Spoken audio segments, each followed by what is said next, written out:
Is it hard, for both you guys, is it hard to tap out of that world and be like, I'm not a war fighter anymore, I'm not a contractor, and return to civilian life?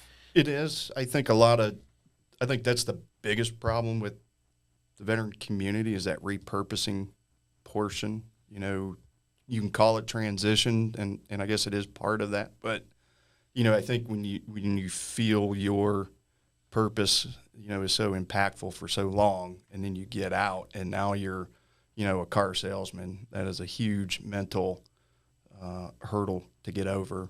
You know, whatever that job is, yeah, right? it's like Rambo, you know, it's... Yeah, it's doing something different. And I think that is the biggest, you know, driver of veterans having issues mentally. Yeah. You know. What about for you, like returning from that world and being a normal, everyday civilian? I think it was different back then because, you know, for us, you know, we had that one big conflict. You know, and nobody really talked about it after it was done. We just went right back to training. I mean, they offered us, you know, hey, anybody want to talk to the shrink? You know, we're like, fuck that. You know, we're fine. You know, yeah. Well, that's a different time, right? Yeah. And then you know, so I got out, and then Global War on Terror came, and these guys are doing it day after day after day, and 9 and 10 deployments. Yeah, man, and like to me, you know. I think it was October 6th or something. We got called to, you know, just do a quick mission outside the gate, and some Somalis had dropped a box, and they chose First Squad to go out and I mean, so right after that, you know, my best friend was just killed. You know, half my friends were wounded, and I mean, it was the first time that I ever felt fear, and at that point, I was like, how in the fuck did those guys in Vietnam do that day after day? But I mean, I suppose you get used to it. You can get used to anything, right? And if you have a strong mind, you can get used to anything. And sometimes you get to like it. And so, and I like the way you said that, repurpose instead of transition, because, you know, you do. I mean, if you don't find a purpose, then there is no transition. Yeah, you're in trouble. So, like, for me, is, you know, being able to be involved in the whiskey and then Three Rangers Foundation on top of that is tremendous. And I do, you know, probably, and I'd say at least 20 to 30 charity events every year. That's awesome. And, but the whiskey allows me to do that. Now, do you ever have any weird feelings with the whiskey? Just because I wonder with the fact that so many military veterans, shots, they don't. I get a weird feeling. but in all, like, being serious about, so many military veterans, being honest, like, don't know how to drink responsibly, and we're losing guys. Like, I mean, I just wonder your feelings on that, because I mean, it's personal responsibility. Exactly. People do need to be able to handle themselves. And it's funny you say that, because I had a guy, another Ranger, I just posted something about an event I had, and he's like, you know, be careful, you know, about getting, you know, veterans to drink the whiskey. And I'm like, you know, I mean, I've had my problems with alcohol.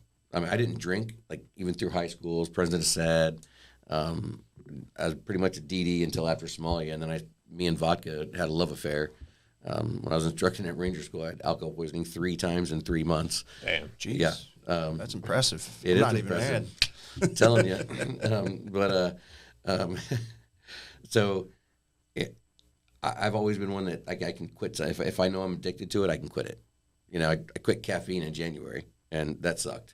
The VA, when I after 9/11, I started having some issues, so they put me on 300 milligrams of venlafaxine every day, and turned me into a zombie. Well, for years I took it at that dosage, and one day I was like, you know, after almost shooting myself in the mouth, you know, I decided, I was like, you know what, fuck this, and I quit cold turkey. Well, don't do that. Wean yourself off. If you want to get off it, wean yourself off. But that was back when the VA was just like, oh, you know, you're having issues, you know, and I just need some help sleeping. You know, I was having some bad dreams, but I was on, you know, for my knees. I just had my knees replaced, and I was on tramadol for, you know, probably about 20 years. And I was taking handfuls of them in the morning. You know, the VA was just handing them out like candy when before it became a Schedule 3 narcotic. And, and then they started, you know, dosing it out there. But I was going to have my knees done, and a month before, I was like, fuck it. I just quit taking them. And I was like, you know, when I get that medication right after my knees are done, I'm going to want to be able to feel it or not feel it. And but I've always been like that. I've always been one about personal responsibility. Everybody makes choices in life. Just because your dad spanked your ass doesn't mean you have to beat the shit out of your children. That's right. If you're doing it, then you probably deserve a bullet. That's just my point of view. But the whiskey does so many great things that if people want to have a drink and Sure. and toast the fallen, that's I'm not a drunk. I don't get drunk every night or even close to that. But of course, my tolerance has built up quite a bit. But seriously, the drinking for the military is part of that camaraderie, and we sit and I was like, if you knock this thing over again. and have a toast to our fallen, and guys that don't drink anymore, we don't pressure them into drinking it. Yeah. If I'm doing a tasting, people are coming there most likely to have a drink, have a shot. Yeah. And if not, then I love the tastings because I get to meet so many veterans and talk to so many veterans And people who were positively impacted by your book. yeah, there are a lot of people. And a lot of soldiers that tell me all the time, hey, you guys are the reason that I joined. Wow. Well, And that's got to be super it does. powerful. It does. It makes me proud, and and it also gives me, I don't know, a sense of responsibility. If they're having an issue, and I've handed out my numbers so many times, and I can't even tell you how many. But if somebody's having an issue, if they want to call me, then that 3 o'clock in the morning call is probably not to ask you to go to breakfast. You know what I'm saying? Yeah. Right.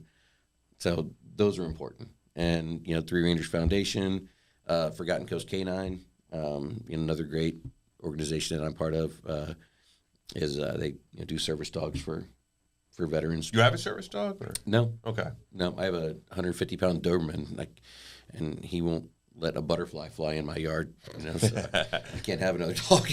But I don't feel like I need one. I don't feel Okay. like I need something, there to keep me company.